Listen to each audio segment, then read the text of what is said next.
vorrei fare un po' di storica. Allora, la disciplina riguardante il Volta è antichissima, ci sono dei trattati molto dei Greci.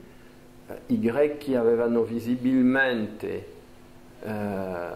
una conoscenza straordinaria dell'anima umana che veniva rivelata particolarmente nella scultura.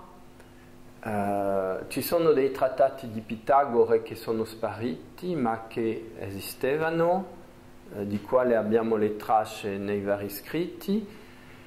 e diciamo che la parte storica più recente data del 1700, qualcosa così, e Lavater, un svizzero che è stato molto famoso nel suo tempo, mi sembra che era sui 1700, ho un'edizione originale dei libri di Lavater, sono 10 volumi, una cosa assolutamente incredibile, una fonte di un lavoro impressionante che ha fatto, ma portava molto sul giudizio,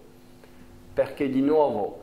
è molto empirico, ha studiato 1000 persone e ha dedotto di ciò che vedeva, dei tratti di comportamento. È molto empirico e la conseguenza è che è molto facile di diventare giudice o giudicatore degli altri. Dopodiché c'è sempre stata gente che si è occupata di questo, e arriviamo all'Italia della fine del 1800 con Lombroso Garofalo, che anche questo hanno usato molto la disciplina con uno sguardo, in un certo modo ci sono i buoni e i cattivi, alcuni tratti del volto dimostrano la crudeltà e un certo tipo di difetti. Chiaramente a livello criminalista si usa molto i ritratti robot, che sono molto utilizzati anche tuttora. Devo dire anche che c'è stata una tipologia che si è molto sviluppata, anche derivato dall'astrologia, che è la tipologia planetaria, secondo quale ogni pianeta ha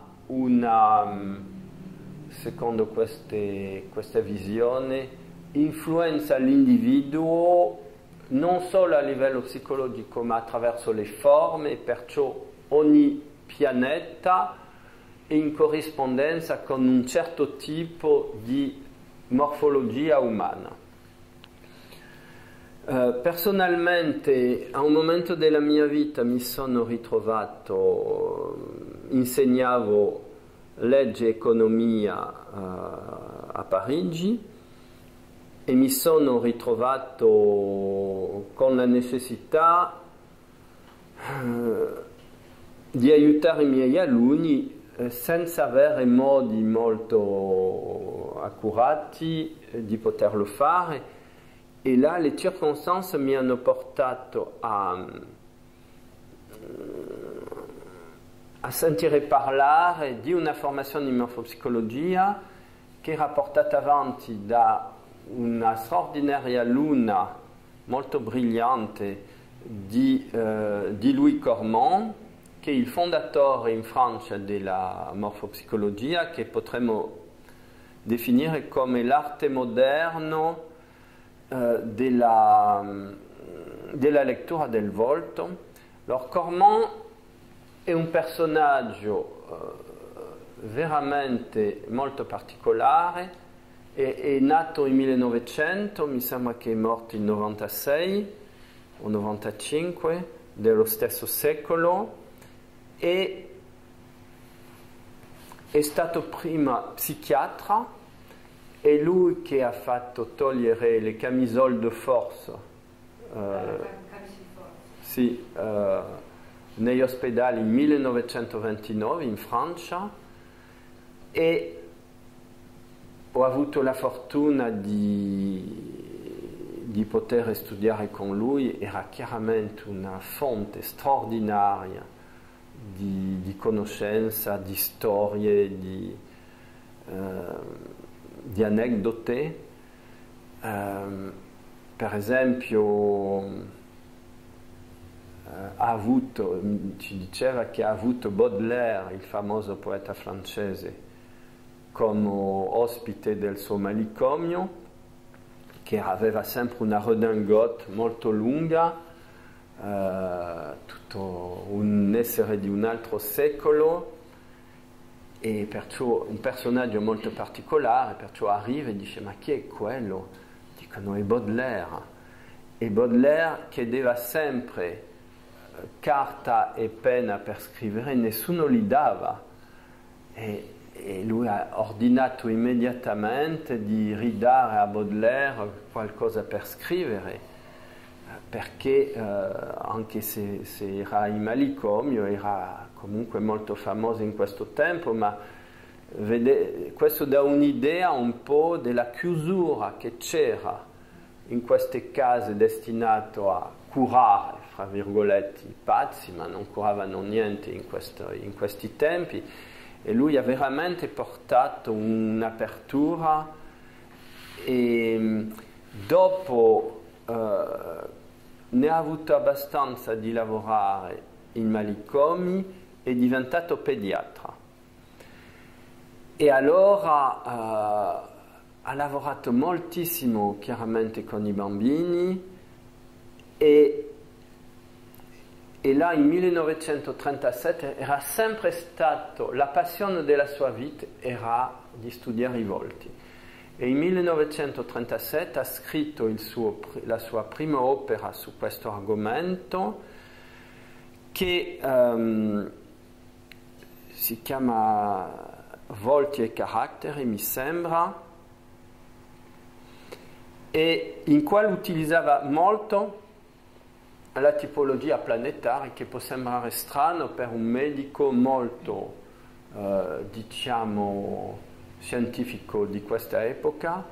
ma in questa epoca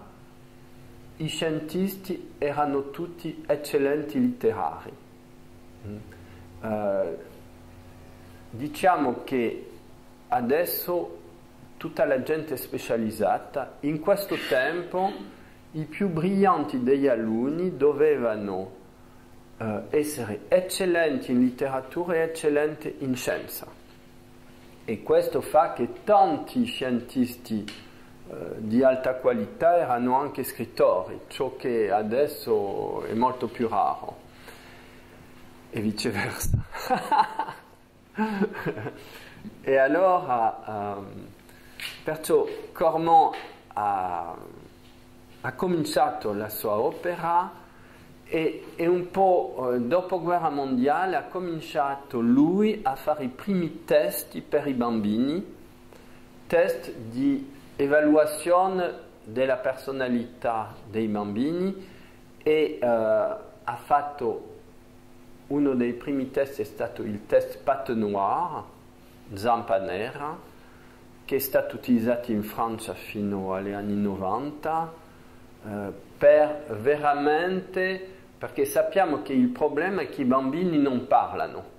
e hanno grande difficoltà a esprimere la loro interiorità,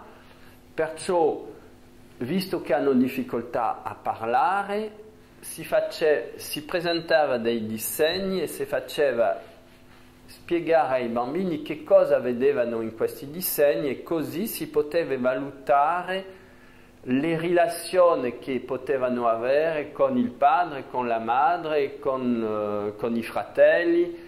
e risalire alle problematiche maggiori di questi bambini attraverso sia il disegno sia l'interpretazione di questi test di personalità che Cormon ha creato. Perciò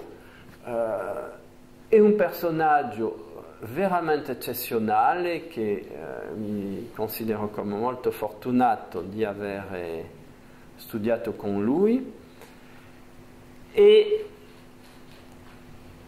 comunque il suo punto di base, la sua passione numero uno è sempre stato il volto. Ha continuato a scrivere tanti libri che purtroppo ormai la maggior parte sono esauriti, ma che sono fonte di studi